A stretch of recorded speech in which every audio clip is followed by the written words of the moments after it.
The story begins with a man named Casey, who lived in a dojo in Japan run by a master named Takeda. Casey had impressed both Takeda and his daughter, Namiko, with his martial arts skills. He often trained with Namiko, and over time, the two grew very close. Takeda noticed this connection early on, and so he eventually told them to stay focused on their martial arts training. One night, Takeda opened an old box in his room. Inside it was the ancient Bitsu, a special suit that had been passed down from generation to generation, always given by the master to his most capable student. In Japan, ninjas had been known as powerful warriors since the 15th century. They were often assigned secret missions and were known to use poison as one of their weapons. Takeda knew that after his death, someone would have to safeguard the Bitsu. So, he needed to decide who among his students was worthy of that responsibility. The next day, he gathered all his students and announced that, in his opinion, Casey and Masazuka were the two most capable ninjas in the dojo. One of them would be chosen to inherit the Bitsu. Masazuka, however, wasn't happy about this at all. He believed he was more skilled and powerful than Casey,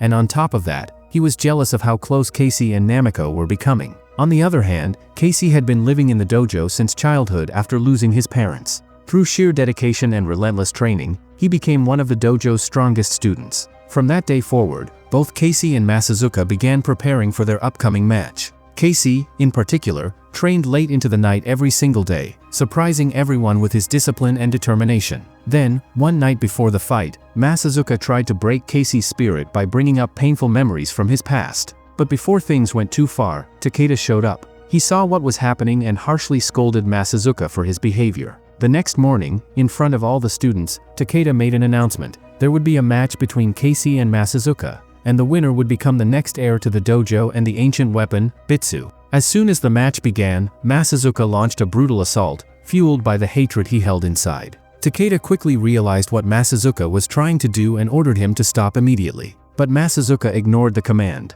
He wasn't holding back, and one of his vicious attacks nearly killed Casey. Acting purely in self-defense, Casey blocked the strike and then slashed Masazuka across the face with his sword. The moment that happened, all the students watching rushed in to stop the fight and restrain Masazuka before things got even worse. Masazuka's behavior became so dangerous that Takeda had no choice but to expel him from the dojo. Masazuka didn't take it well at all, and before leaving, he swore that one day, he would get revenge on the entire dojo. A few years later, in the United States, a secret organization called The Ring was holding a special meeting. New members were being marked with symbols on their chests as part of the initiation. At the same time, The Ring had gotten into a conflict with two of Russia's biggest corporations. To deal with the situation, they sent a deadly ninja to eliminate the heads of those companies. That ninja was none other than Masazuka, and he completed the mission effortlessly. Days later, back at the dojo, Takeda gathered all his students. He was finally ready to pass on the responsibility of Bitsu, a powerful and sacred relic, to its rightful successor. But just as he was about to make his decision, Masazuka arrived.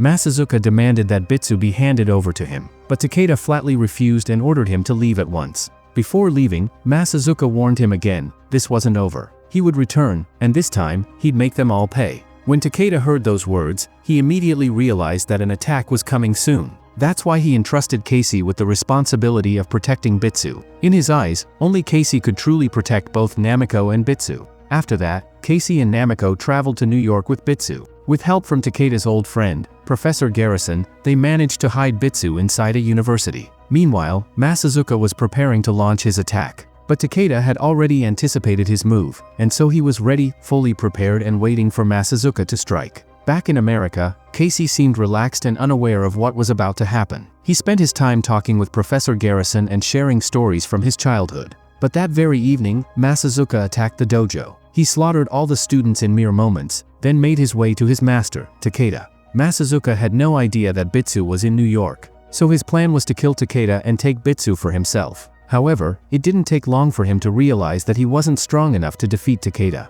That's when he turned off the lights in the room and activated his night vision goggles, hoping to gain the upper hand. Takeda was trying to focus his energy and use his power, but just then, Masazuka injected poison into his neck. As the poison took effect, Takeda started regretting his decision to let Masazuka stay in the dojo, but Masazuka didn't care anymore. He killed Takeda and the others all at once. At the same time, Namiko was calling her father. Masazuka heard the ringtone and looked at the screen. When he saw Garrison's name on the phone, he immediately realized that Bitsu was hidden in New York. Without wasting any time, he contacted his group and told them to find out everything about Garrison. The next morning, after gathering the information, Masazuka went straight to New York to eliminate everyone connected to Garrison. In the brutal attack, Garrison and his entire family were killed. But somehow, Casey and Namiko managed to escape. A while later, when they turned on the TV, they saw a shocking report. Casey and Namiko were being blamed for the murders. Now the police were after them everywhere. Namiko still wanted to go to the police for help,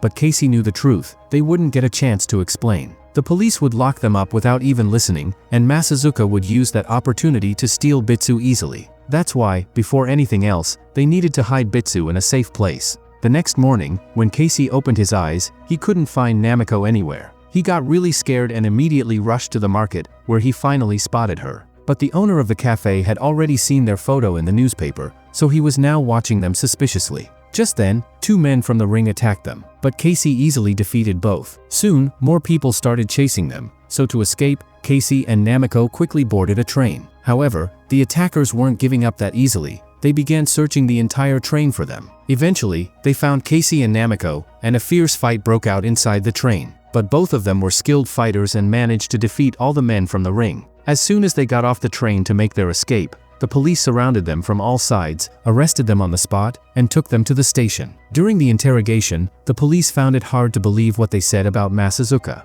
On the other hand, Masazuka arrived at the ring's office and asked about Casey and Bitsu. He was told that they had no idea where Bitsu was, and that Casey had been taken into police custody. Hearing this, Masazuka became furious. He killed a man right in front of everyone, threatened the others, and ordered them to find Bitsu as quickly as possible. That same night, Masazuka went to the police station pretending to be Namiko's lawyer. As soon as he got inside, he cut the power to the entire station. The moment it went dark, he started killing the police officers one by one. Meanwhile, one officer had locked Casey in a room and went to investigate the power outage. At the same time, two officers escorted Namiko out of the station, but Masazuka ambushed and killed them too, taking Namiko as his captive. Casey managed to free his hands and got out of the room. As soon as he stepped into the hallway, he saw several dead bodies lying there. Just then, the same police officer who had left him in the room walked back in. While Casey was trying to escape, Masazuka attacked him. Casey somehow managed to save the officer's life, but during the chaos, Masazuka fled the station,